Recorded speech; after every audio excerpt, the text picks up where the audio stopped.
Where's the timer here? There's got to be a morning after pill. Yes, there should be. I'm resident of Collinwood for YouTube. Joel Simmons, that's my buddy Patrick McCray. For now, yes.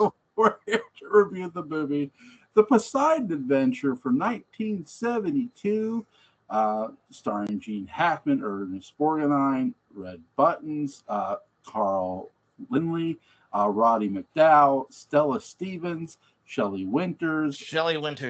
Yes. So, great cast, by the way. Was that Shelley Winters? Yeah. Under the water, she's a very skinny lady. Yeah. Also, Leslie Nielsen is in this for a bit, but he's not in it for too long. You know, something I went back and noticed in this movie and was really paying attention to was the death of Leslie Nielsen's character, because Scream gets a lot of credit for killing off a big star. Really, Poseidon Adventure did it first. It did, and it also killed off Leslie Nielsen. But honestly, I see where you're going with this. Yeah, they later learned to make Leslie's wacky mishaps and accidents not also cause the deaths of hundreds of people on a cruise ship. You know, they made them funny, but this is the start of his wacky mishaps. Yeah. I mean, he's going to be in other sort of serious movies, but he's not. Much later on, he's going to be in comedic roles like The Naked Gun. But at this point, we had no idea that he had this much comic acumen. Yeah. At this time, I would say not, because he does Prom Night, that stars Jamie Lee Curtis, and he's in a serious role in that. Creep Show. He's serious in Creep Show, sort of. Yep, Creep Show. He was scary in Creep Show. That's what he was. Great, really talented actor, Leslie Nielsen was. But speaking of talent, Gene Hackman is here as a priest. My first Gene Hackman experience, obviously, was Superman. You never forget it. Yeah, Lex Luthor, Superman. I saw this this was my third Gene Hackman movie. I saw this right after Mississippi Burning. Oh, it's a great movie. Yeah, really great movie. What was the first Gene Hackman movie you ever watched, Patrick? I'm sure it was this, but I don't remember it. The first Gene Hackman movie I was aware of, you know, that this is a guy named Gene Hackman, and he's an actor and so on and so forth, was Superman. Yeah. It was definitely Superman the movie, and that's a hell of an introduction because he gets to show so many colors in that film. Yeah, a movie that used to be played heavily of his with Superman right before it was The French Connection. Oh yeah, I'm sure I saw French Connection before this. Yeah. But yeah, he plays a priest here, and I like how he plays this priest because he's very rebellious. He doesn't necessarily rely on God in a sense. And no, he's antagonistic towards God. Yeah, in every way. He does more damage to God than an angry atheist because he's always calling him out. Well, in many ways, his ideal teachings of God isn't technically wrong, because what I learned in Catholic school is, look, if you get on your knees to pray and pray to God, it doesn't mean God is going to come down and help you. I mean, that part, what he says there, is actually true. Yeah. You know, people can say, well, it's fiction. It's fiction to a degree, but what he's saying is accurate. That I guess I've never met God, so I don't know what his take on this would be. Had God given an interview about this movie? Well, when they were teaching us the Bible in school, when you're learning about Jesus and the crucifixion and all that, it's important to know that, you know, Jesus wasn't coming there to like save people from the Romans. Yeah. He was coming to No, it's how do you survive under the Romans? right. He was coming to let them know what was to come, in every way. So was And he previews? Was he like previews of coming attraction? in a way, yeah, in a way, uh, Yeah. and what he said came to pass. But yeah, he in a lot of ways he was coming to prepare them for what was to happen too. And he did. He's like, look, this is going to happen. I'm here to prepare you. I'm here to save who I can, but I'm not here to fight the Romans. Basically, I mean that he wasn't, and he didn't fight them. And neither did Gene Hackman. No, sorry if I'm getting all of these. No. But I will say that Gene Hackman was in French Connection 2 also, and my mother, when I was a kid, took me to it, and then she said, Patrick, if you're bad, we're going to play a game called French Connection 2. And I said, what's that? She said, I'm going to get you addicted to heroin and then lock you up and make you go through withdrawal. And I didn't believe it until my 6th birthday, where things really ran off the rails. And that's all I'll say. Yeah. Never again. Yeah. I was never bad again that way. Oh my God. What? There's so many things. Look down. Sorry, Ma. But now obviously they use a model of a boat in like what, pool of water, obviously, for like the. Yeah, they also shot some of it on the Queen Mary. Oh, did they? Yeah.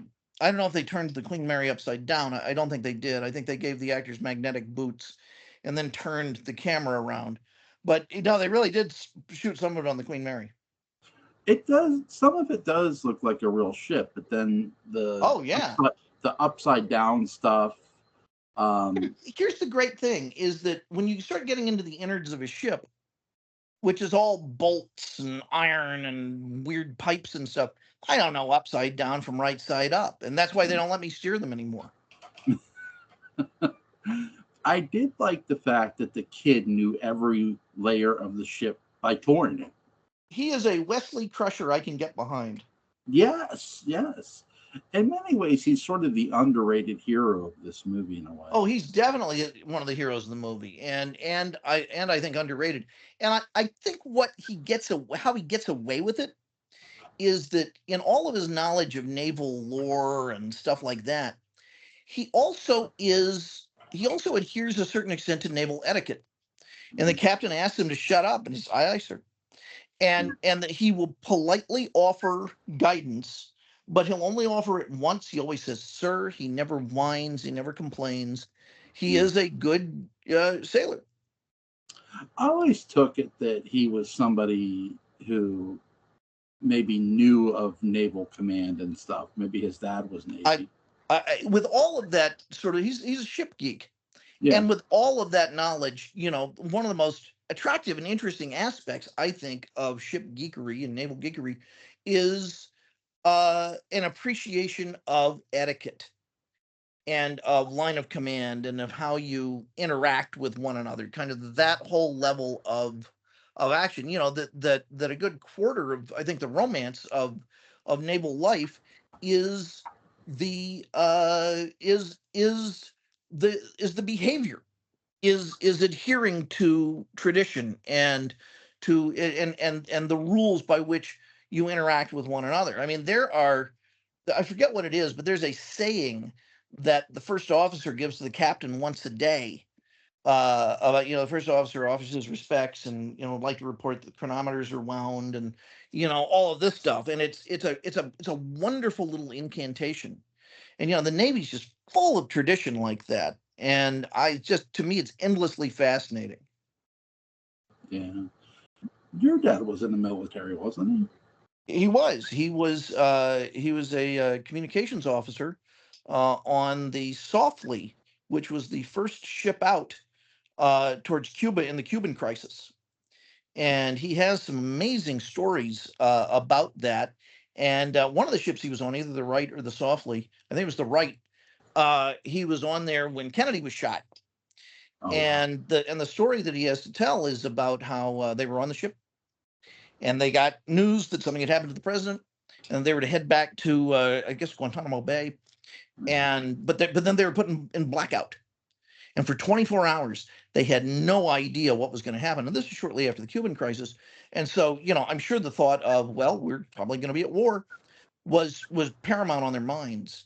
And I think what an amazing cultural hinge point to be on and to have seen. But he was a decorated officer, and very, very proud of him for that. Cool, awesome.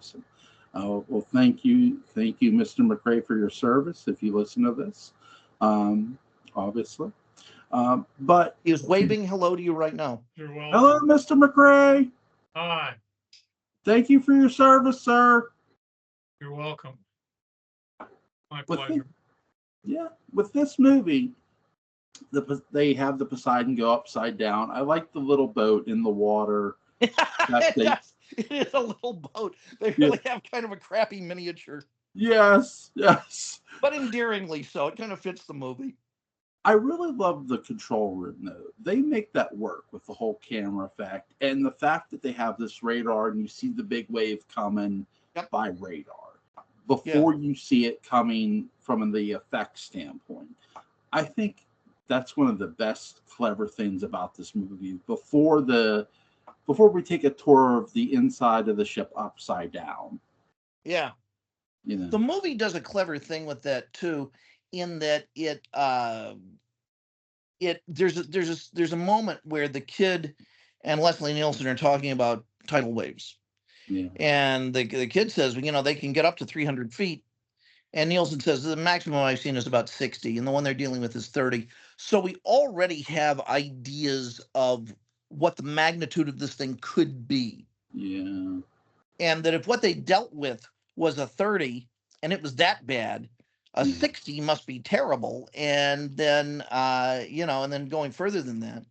But, I watched it with my father, and he said that the only real technicality he found with the movie is that under maritime law, the captain there's no more supreme commander than the captain. And when that guy was quibbling with him about whether or not they should stop and take on ballast, that a real sea captain would have had him thrown in the brig, and they would have taken on the ballast. Yeah.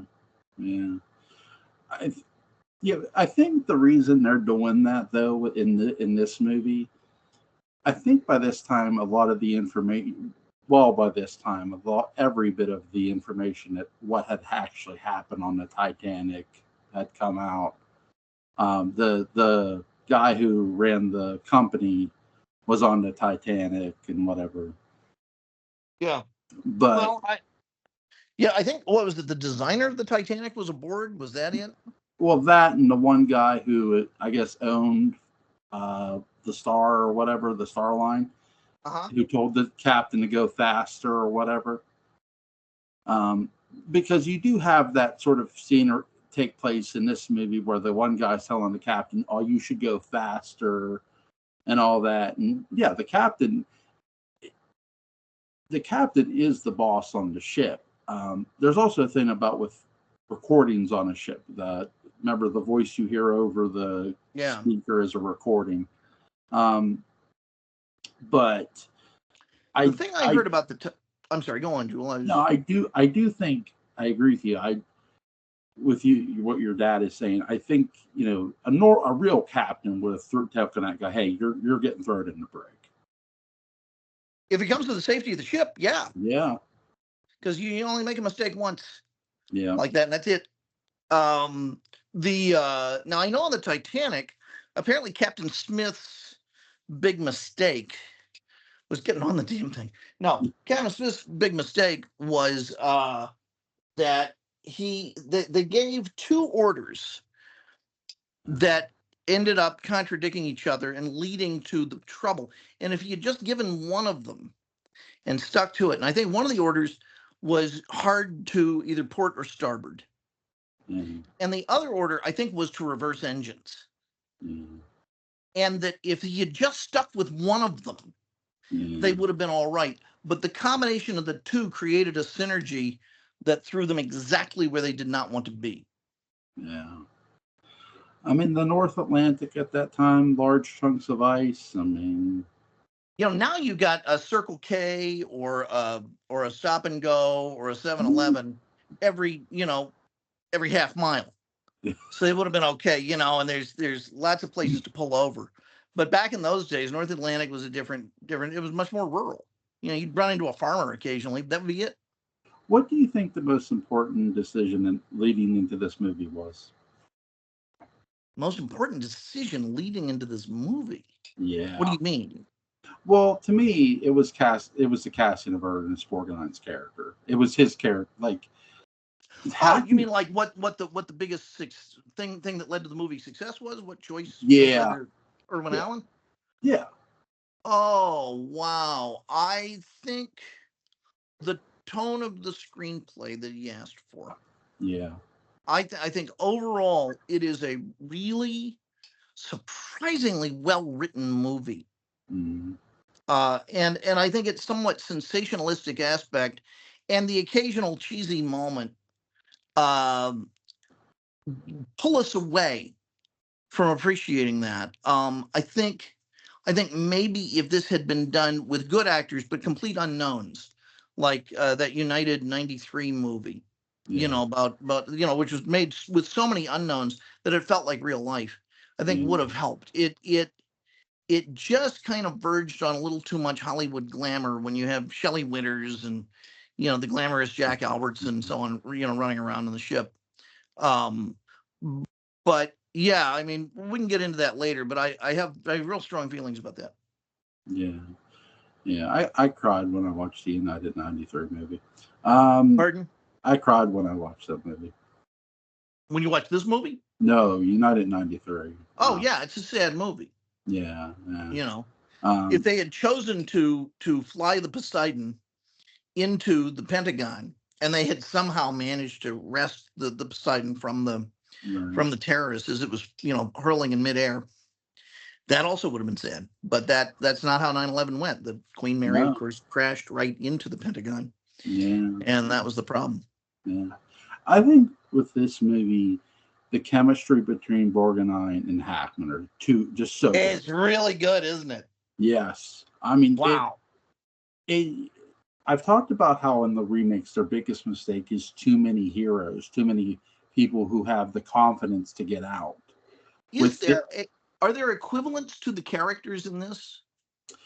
I think the biggest equivalence, really, the best thing about this movie with the cast is the 6 survivors.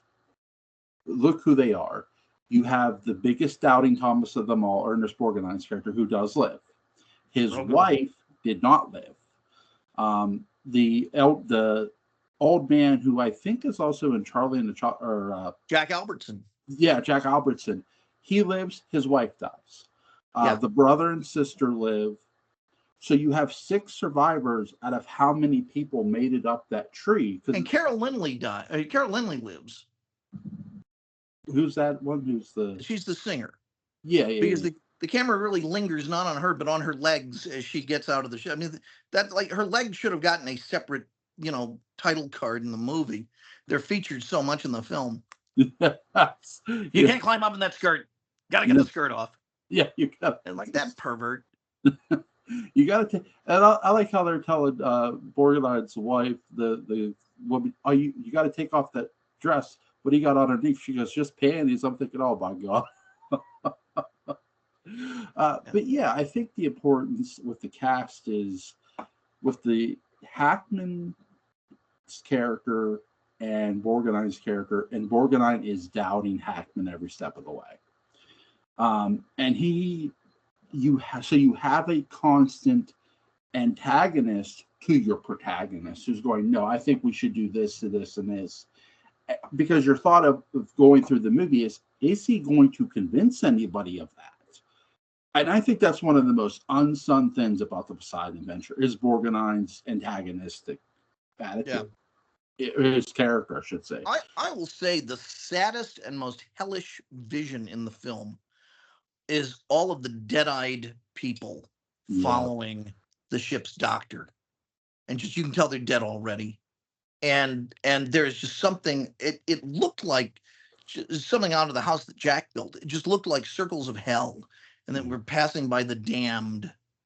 We're going, and it was like something out of Greek mythology. It was really, really haunting this time when I watched it. By the time I had watched the Poseidon Adventure, I had already learned about the USS Indianapolis because I had watched it on the History Channel, and I'd watched the doctor who survived that. One of the Navy sailors who survived it was the doctor on the ship, and he said he didn't feel like a doctor anymore. He felt like an undertaker because all the people he was coming upon were dead. Well, and there was a real controversial part in that doctor helped to heal one of the wounded sharks in the water, and he was seen as no, that's ridiculous. And I'm a doctor, damn it, this is a patient, he's sick. I'm gonna help him. I don't care if he's gonna eat me right after. But that's what that reminded me of rewatching this today. When you see those eyes, it's almost like they're following the doctor, but they're not. But it's that creepy feeling of like you said, the dead and the damned who are already gone, who can't make it out. Yeah, I know, because they don't try too hard to get them. It's like they're already dead. There's just, they can just tell. There's because you would think in a normal scene, people would stop and at least start talking about it. Yeah. Yeah, especially because the ship's pointed downward. They're going down.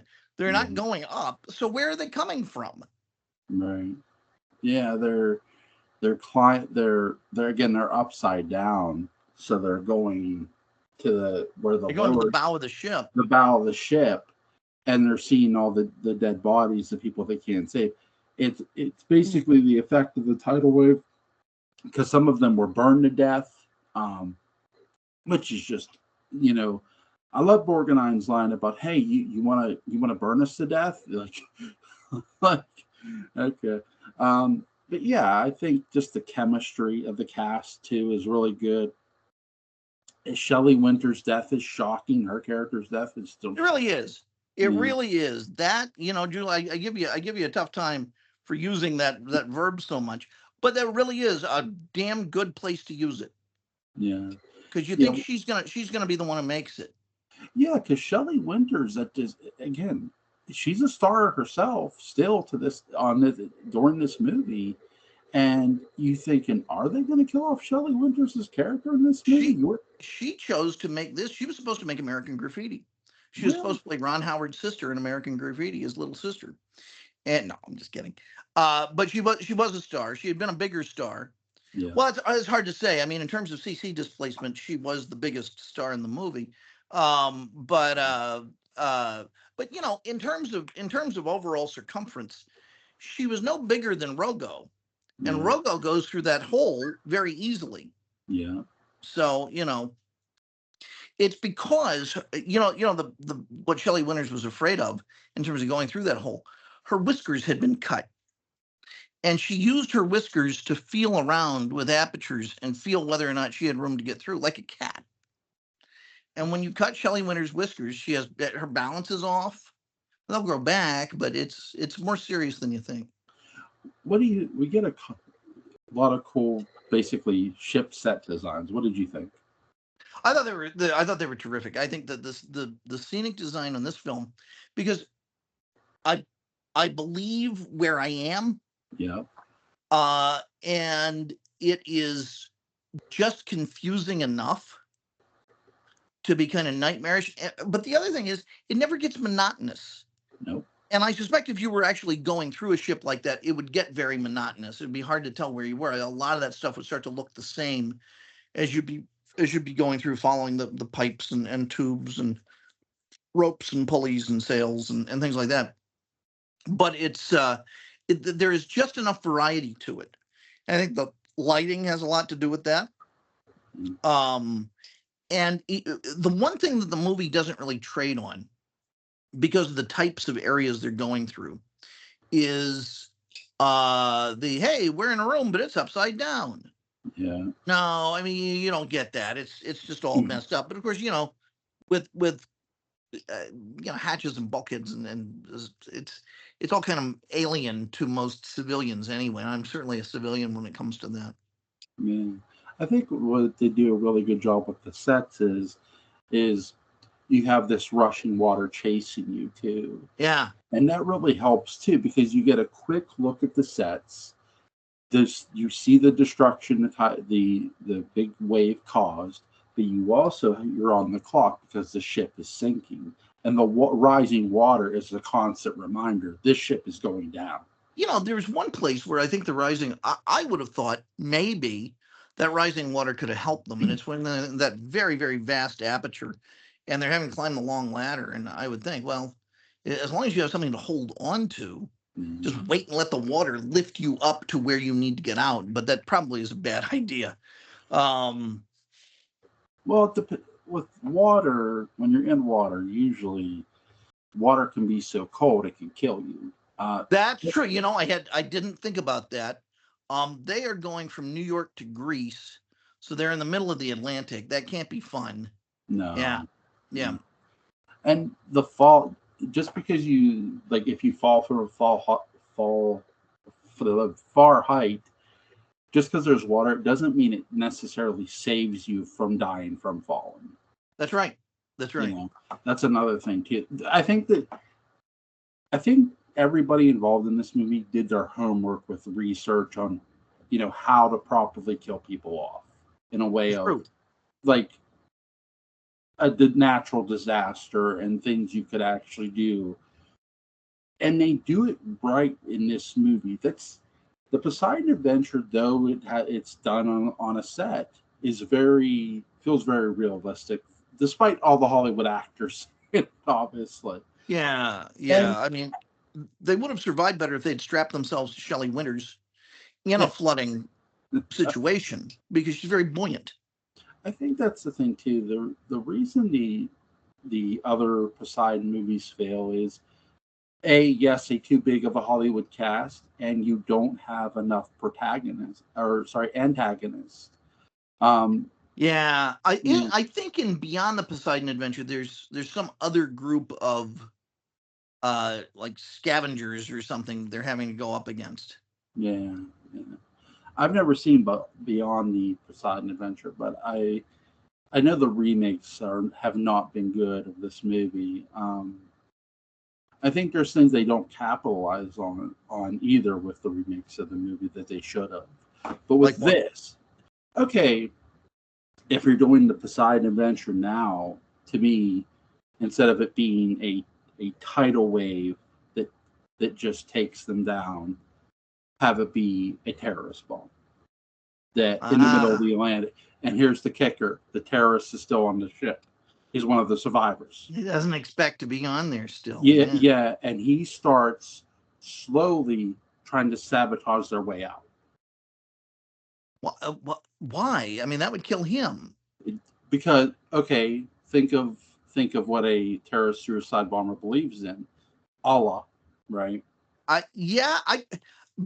Okay, Joel, I'm gonna give you a different way of looking at it. Not that I know terrorists better than you do, because nobody does.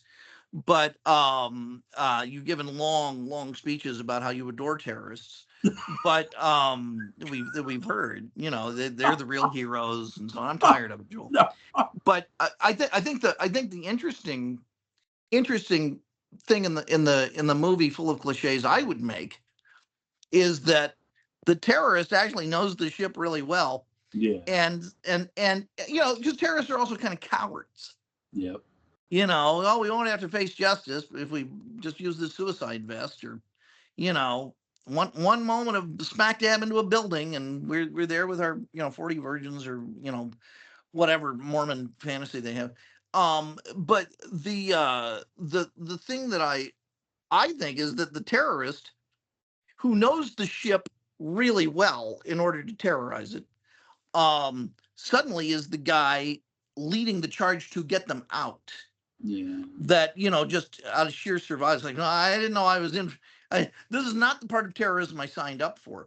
And of course, has to die at the end of the movie in some moment of sacrifice and atonement.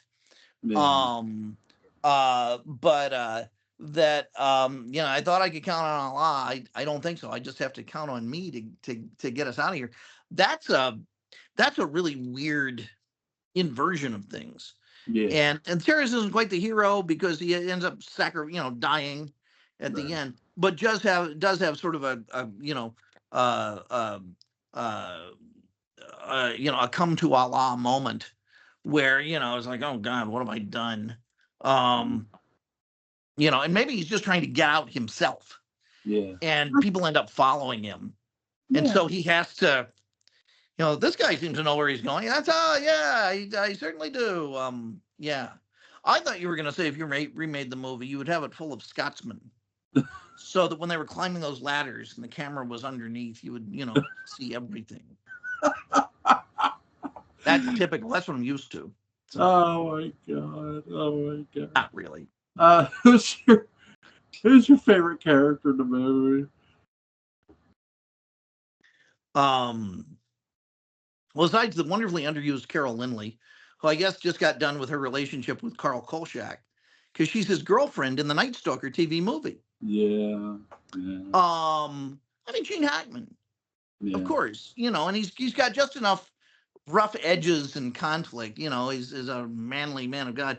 I think the thing I like about the characters in this movie is that they do what writing teachers tell you to have them do, which is they all reveal something more about themselves and something that kind of contradicts what we first see of them and how we think they're going to be when we first see them. And nowhere is that truer than with the Red Buttons character. Yeah. Mr. Whatever. That he's the health freak who has the wacky jog, and we think is going to be the weak little ineffectual figure, and he's the one who really pushes Rogo to get off his ass and do something. Yeah. And he and Roddy McDowell are two of the bravest characters in the movie. But this is a movie full of brave characters, even when they think they can't do it. I'll tell you, the thing about this movie, because I suggested it was New Year's Eve, and there aren't a lot of New Year's Eve movies, so I thought, well, I'll do this one. It managed to have a happy ending that was still really harrowing, and I felt like a survivor of something like that, because I felt like, okay, it's nice that we have survived this, but I am still really shaken up by what it took to get here and who died. I mean, I was close to tears at the end of this movie. I thought it was a very honest. It's just, it's cheesy, whatever that means, but I thought it was also very honest and very involving, and it did the job of emotionally involving me in the characters. And if you look at the movie that was made right after this, Towering Inferno, not as successful with that. There's too much glamour, and I just don't quite buy it as much. And I feel like the characters exist to be cannon fodder. And in this, I feel like the characters exist to be characters, and the things that happen to them could happen to anyone. That they're driven by the needs of the script and not the need to generate false tension. There's enough tension in this movie as it stands. Yeah. I mean, there's tension, but even before the tidal wave, which is nice. Yeah. So I think that's one of the best things too about this movie. It's the early tension before the tidal wave, and even after tidal wave, there's even more tension. And you're right. You do get to know these characters even more after the tidal wave, as they're revealing stuff about themselves, which is nice because you're not expecting it. It's a very, very, very solid, in its own way, noble piece of writing. I really think, and when I think about the standard advice that you get from, screenwriting teachers, playwriting teachers, it becomes such a pain after a while, but it's true, is exemplified in this movie. For instance, if I were teaching another class on that sort of thing, and I may be doing that in a year or two, I would say go look at Poseidon Adventure. Yeah. Just in terms of how characters are revealed and what we think they are at one point, and then what we think they are at another point. But they also don't transform so outlandishly that we can't believe it. I mean, Rogo is still kind of a jerk. Yeah. At no point does he become, follow me, boys. That's never quite him. No. And when he says, what sort of a cop were you? I think the answer is probably pretty bad. Mm. He's probably a pretty bad cop, but he nevertheless has enough gumption to get through it. But I like it when we see him just kind of sitting down. We realize he's paralyzed with mourning. Yeah. For all of the guff that he gave his wife, he's paralyzed with mourning, and that's a big deal. Yeah. I think too, when he gets up on his feet, he goes, "That's enough." Too. He has that a bit of a redemption there, but you're right, he's never the one that goes, "Come on, let's go." But by the end, when they're all banging on the steel, they don't stop. They don't. No, they don't. No, they don't. We've come this far. Yeah, and I love Ernest Borgnine's character. He's really, really interesting. He is a bit of a loudmouth, but he's supposed to be. Ernest Borgnine was one of the most underrated actors. He's a very good actor. Yeah. And he was really great in The Wild Bunch too. Shout out to Butcher Rosenbaum, mutual friend. He's terrific in that movie. Yeah. I mean, he was always fun to watch. I enjoyed him in Airwolf, in the series Airwolf. He was really good. Sure. So he plays Santini in Airwolf. Yes, the helicopter pilot. Yes. I always enjoyed watching Ernest Borgnine. Very entertaining, and he always played interesting characters. And here too, he's playing a character who's a cop who was married to a hooker who he pulled off the streets, and you learn that early on in the movie. But once he loses her, he really did love her. You see you see that in that morning too. Yeah, I had a great moment. I'll brag on myself. I had a great moment. I talked about this in Dark Shadows Daybook, where I was teaching Poseidon Adventure, and at one point when Rogo, I'm teaching high school students, and at one point when Rogo's especially sweaty and gap tooth and wife beatery and yelling, yeah, we gotta go that way, man, and he's everything he says is at such a high volume. I'm amazed he didn't have a migraine for the whole movie. And looking awful. It's after he's gone down into the water and come back up, so he's real grimy and weird. And I said, would you believe it? But this same person, Ernest Borgnine, was Playboy's Playmate of the Year for 1966. And the class broke up because it's a ridiculous idea that he would be a Playboy Playmate, because there are no male Playboy Playmates, and it certainly wouldn't be Ernest Borgnine. And so the class was having a good laugh over that. And then the cherry on the cake, the button on the gag, was this one little cheerleader's voice went piercing through the laughter to say, how does he know all these things? Oh, my dear. I'm sorry. I don't even know where to begin. Well, how do I fix this? Okay. I don't know these things. I'm making. Oh my God! No. This is an impossible thing on a number of levels. Let's try and figure out how many of them there are.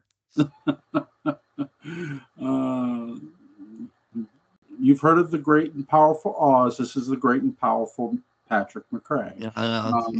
Pay no attention to the man behind the curtain. That's right. That's right. Oh my God. Yeah, I've always given this movie a 10. What about you, Patrick? 9.5 or 10. Yeah. I was really delighted. I thought this will be a movie we sort of get through and then we talk about it, whatever. And I was amazed at how emotionally invested I was by the end. I had not really sat down and watched the whole thing for years. Yeah. And it's a damn good movie. Yeah. I watched this with my grandfather about when I was 12 years old. Because he let me watch Mississippi Burning. Okay. Great movie. It is a great movie. Yeah, so I watched a lot of cool stuff with my grandfather over the weekends, westerns and stuff like that. And this was just another movie I got to watch with him, and it was really, really good. And I never And- forgot it. Now, and for tomorrow, we go from things that are too wet to things that are burning up. Right? Isn't that right, Jewel? Burnt Offerings, yes. Dan yes. Curtis. Yeah, great movie, by the way. It is. Really. And I spoke to Alan. He would like to join us. Yes, good. So, Yeah. Is there anything you want to add about the Poseidon Adventure? No, Jewel, I really appreciate the opportunity to watch it and talk about it with you. It was really good. Thank you. You know, it's fun. Again, I want to say a big thank you to your service, Mr. McCray. Thank you again, sir. He is waving. And always thank you, Patrick, for joining me. It's always my pleasure, Jewel. It's going to be me, Patrick, and Alan. We're going to discuss Burnt Offerings. It's a hell of a movie. Link to Patrick McCray's Dark Shadows Daybook Unbound will be in the description box. Go read that and pick it up if you haven't already. Link to Alan Golan's YouTube channel, Colin Sport After Dark, is going to be in the description box. Have a good night. Good night.